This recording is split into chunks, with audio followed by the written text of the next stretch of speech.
Hello viewers, today I'm going to talk about how to not get poison ivy. I have, for as long as I can remember, been severely allergic to poison ivy. It's so bad that I don't even have to physically come in contact with the plant. I just have to get within a couple of feet of the plant and I'll get a terrible rash. So naturally, every single spring when I clean up the yard, I get covered in poison ivy all over my arms, all over the back of my hands.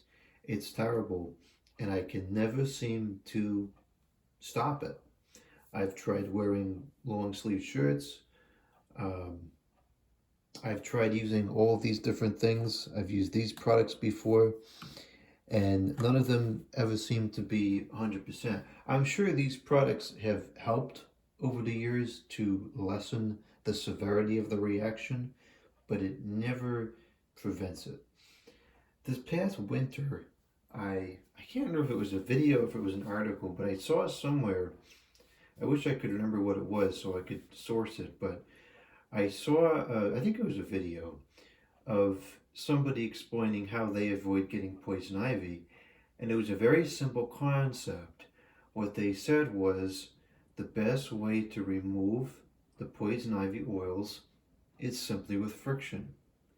Now, the way the reaction works is the plant contains an oil, and when that oil, and it can be airborne to some degree in near proximity, when you get the oil on your skin after a couple of hours, it starts to seep in, and that's when you get the reaction.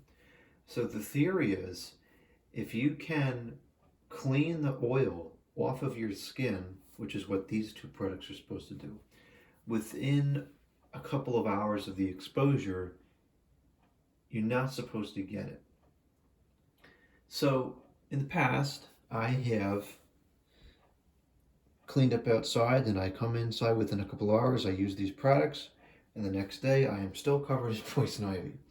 So this time I go outside and I cleaned up the yard, and it was kind of a scary experience because I was intentionally being reckless.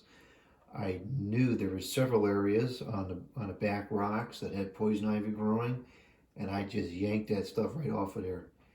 And it doesn't matter that it wasn't alive yet because the oils are still there.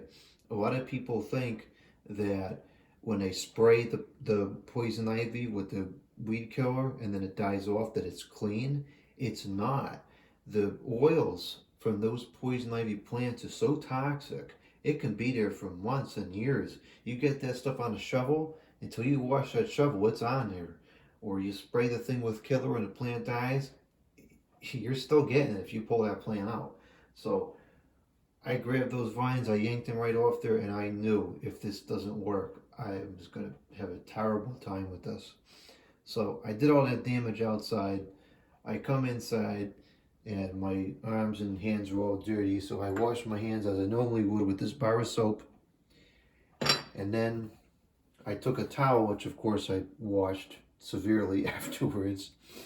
And as was said, I just used friction. My arm was wet, and I just cleaned it off with friction. And I did this for a while, pretty aggressively, almost to the point where the skin started to turn red a little bit.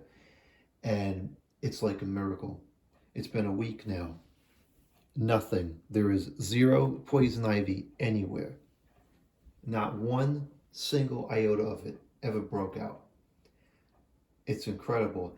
It's so simple, and it doesn't cost anything because these are expensive. Again, I want to say those don't work because they probably did lessen a reaction because these actually work off of the same concept. It's the same concept as this whatever this is made out of is supposed to bind to the poison ivy oils, and then when you wash yourself with that stuff, it's supposed to take the oils off. But inherently, plain old friction on a towel is far more effective and it doesn't cost anything. It's kind of interesting too because I've heard this friction concept before, not with poison ivy, but just with regular washing of your hands, like to get germs off. I've heard a lot of people say that the friction motion, you know, when you're moving like this with your hands, the friction is more effective than the kind of soap that you use. I use soap, but I always make sure to use a lot of friction too. And I never get sick. So I tend to think that that kind of works too. So sometimes the best solutions are simple. In this case, it's just friction.